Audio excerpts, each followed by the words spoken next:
ಇರುತ್ತೆ. ಏನು ವೈಭವೀಕರಣ ಮಾಡ್ಕೊಳ್ತಾ ಇದ್ದಾರಲ್ಲ, ನಾನು ಇಷ್ಟೇ ಅವ್ರಿಗೆ ಹೇಳ್ತಾ ಇದ್ದೀನಿ, ಇದು ಸವಾಲು ಅಲ್ಲ, ಅಥವಾ ಅವರಿಂದ ನಾನು ಜವಾಬನ್ನು ಬಯಸಲ್ಲ.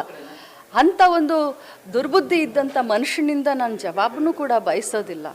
ಆದರೆ ಜನರನ್ನು ದಿಕ್ಕು ತಪ್ಪಿಸುವಂಥ ಕೆಲಸ ಮಾಡ್ತಾ ಇದ್ದಾರೆ, ಜನರ ಕಣ್ಣಿಗೆ ಮಣ್ಣೆರ್ಚುವಂಥ ಕೆಲಸ ಮಾಡ್ತಾ ಇದ್ದಾರೆ. ಅವರ ಕಾರ್ಯಕರ್ತರಿಗೆ, ಅವರ ನಾಯಕರಿಗೆ ಏನು ದಿಕ್ಕನ್ನು ತಪ್ಪಿಸುವಂಥ ಕೆಲಸ ಮಾಡ್ತಾ ಇದ್ದಾರೆ. ನೀವು ದೇವರನ್ನು ಭಾಳಷ್ಟು ನಂಬಿದ್ದೀರಾ ಸಿಟಿ ರವಿ ಅವರೇ. ಧರ್ಮಸ್ಥಳ ತಮ್ಮ ಊರಿಗೆ ತುಂಬ ಹತ್ತಿರ ಇದೆ. ಇಡೀ ರಾಜ್ಯದ ಜನ, ದೇಶದ ಜನ ಧರ್ಮಕ್ಕೆ ಇನ್ನೊಂದು ಹೆಸರು ಧರ್ಮಸ್ಥಳ ಅಂತ ಹೇಳ್ತೀವಿ. ಮಂಜುನಾಥನ ಮೇಲೆ ನೀವು ಪ್ರಮಾಣ ಮಾಡಿ ಹೇಳಿ. ನೀವು ಕೂಡ ನಿಮ್ಮ ಧರ್ಮಪತ್ನಿಯನ್ನು ಕರ್ಕೊಂಡು ಬನ್ನಿ ಮಂಜುನಾಥನ ದೇವಸ್ಥಾನಕ್ಕೆ. ನಾನು ಕೂಡ ನನ್ನ ಕುಟುಂಬವನ್ನು ಕರ್ಕೊಂಡು ಅಲ್ಲಿ ಬರ್ತೀನಿ. ಇದು ನೈತಿಕತೆಯ ಪ್ರಶ್ನೆಯನ್ನು ಎತ್ತಿದ್ದೀರಾ ನೀವು.